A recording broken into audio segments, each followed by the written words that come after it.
Alright guys, for this DIY, I am going to be making a sign using the chalkboard sign that has the pumpkin cutout that I believe is new at the Dollar Tree this year.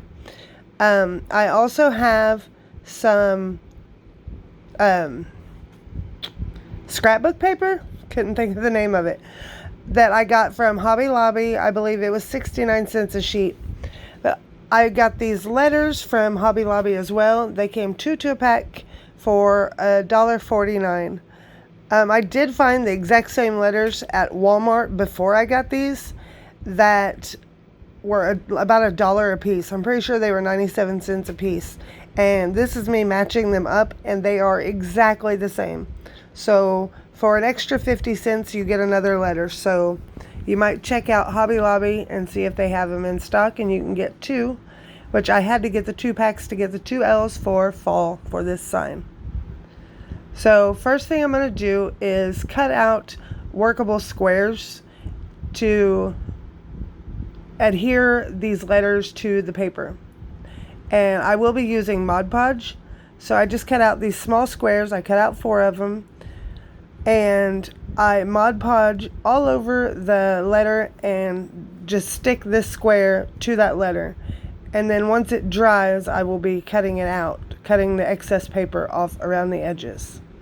So here is where I will adhere the Mod Podge, and I put a lot on there.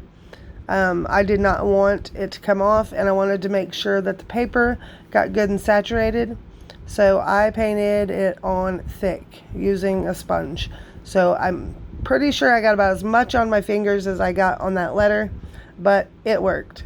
So all I do after that is stick it to the paper and set it to the side to let it dry.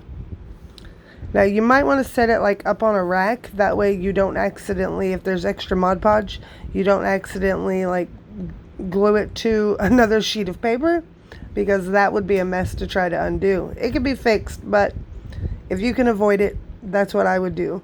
So here you see me smoothing the paper down. This paper was decently thick, so it did not get any bubbles in it, but if you work with thinner paper, it can get bubbles in it pretty easy. So after all the letters have dried, here I go into fast motion and cutting all the paper off around the outside edges.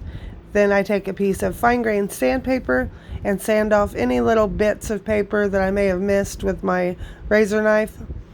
And then here I am painting the chalkboard sign, because I decided that once I laid the letters on it, I didn't really like it in the black. So I used the Waverly chalk paint in the color Cashew, and I did 3 coats on it, and I dried each coat in between. And here I have the Waverly Antique Wax. Now I just get a tiny bit on my sponge, and then I start just lightly brushing it along the edges. Just kind of take it off the edge and just drag a little bit on. Don't try to paint it, just pretty well just swipe at it. And then I make sure to hit the edges, and it just gives it the more worn look. And this is called dry brushing.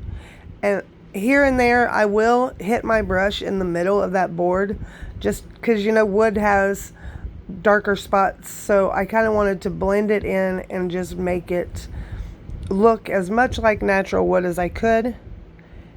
And so I pulled from the top and the bottom, and then I went along the edges and blended everything together.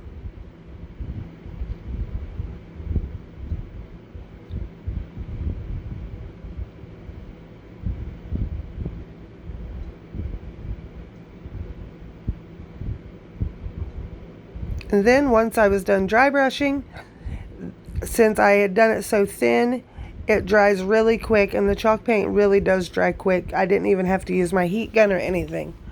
So then I decided to get my letters and try to map out exactly how I wanted them to lay on the sign.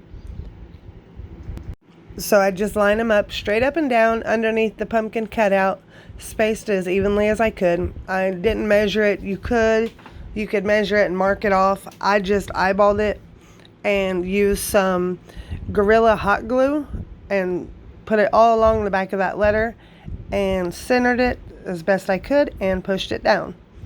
And then repeat that with all the letters. Just like I said, you can measure if you want, but I just eyeballed it and put them on.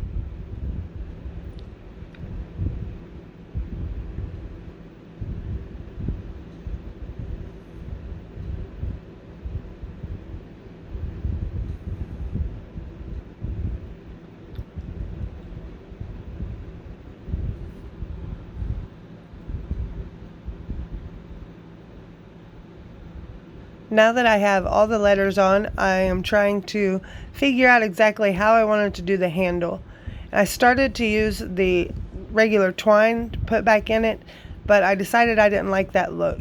So I got this berry garland. I think there's another name for it. You'll have to tell me. They do sell some at Dollar Tree right now, but I couldn't find enough of it. Once I found it one time when I went in when the fall stuff first came out. And then after that, when I went back, there was no more. So I picked this up at Hobby Lobby, and it's a bigger spool, so it'll last a while. And I doubled this over on itself and then twisted it together to make a thicker strand. And then I cut it off and adhered it to the back of the sign on each end.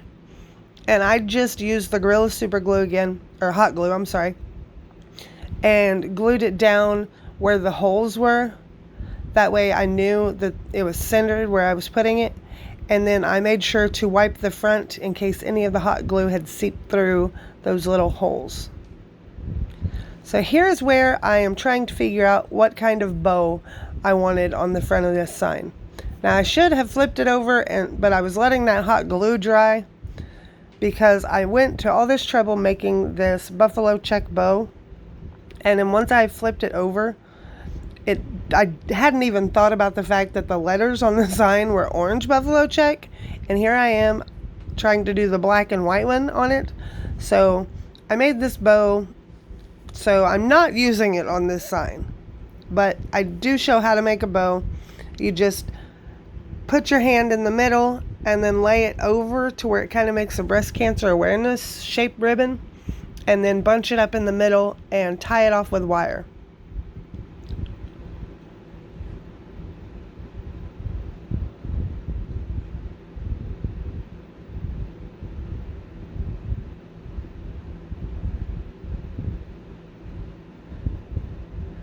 And here is where I realized that that was not going to work.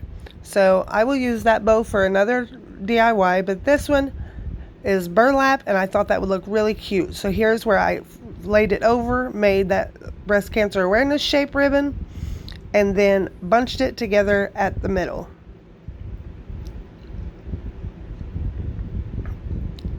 And then all I need to do here is get a piece of wire and twist around the middle. But you want to make sure before you put your wire on that both of your loops are even with each other and your tails are somewhat even. The tails, if they're not even, that can be fixed because you can just snip some off of one side.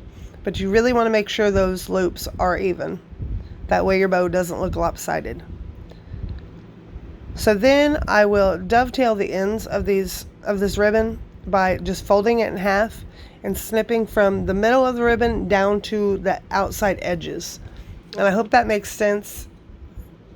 You can kind of see here how it works, but it makes a little triangle part inside the tail of that ribbon. So then I used some hot glue and stuck that to the very top center of the sign. And there is our fall sign, made out of mainly Dollar Tree products, a couple Hobby Lobby